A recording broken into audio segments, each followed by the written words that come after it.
Don't let the blue screen of death get you down. I will show you how to fix this problem step by step. So let's begin. Click on advanced options, then we need to select troubleshoot, then select advanced options and then click on command prompt. Now execute this command carefully. Type chkdsk/f/r : and hit enter to execute this command. Now we need to type this command and simply press enter. Now we need to type cd space c:/ and hit enter to execute. Now type cd space Windows and hit enter to execute the command. Now type cd system32 and hit enter. Now type cd space config and hit enter. Now execute this command carefully. Type in md space backup and simply hit enter to execute it. Now type copy space *** space backup and simply hit enter to execute the command. Now type md backup1 and hit enter.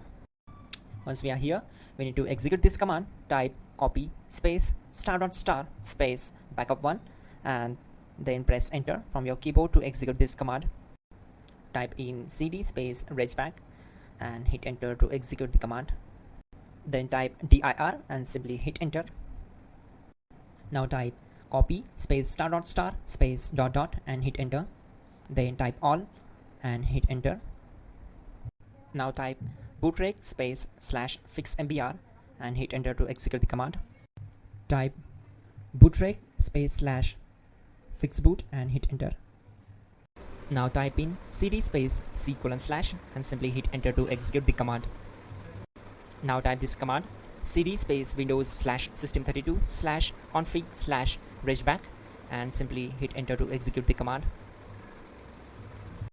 Now type this command bcd edit space /export space c:/ bcd backup and hit enter. Now execute this command. Type cd space c:/ and hit enter.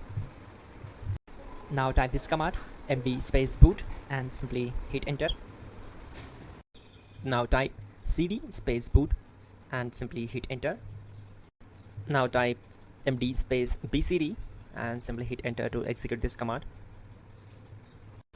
Now type cd space c:/ and simply hit enter.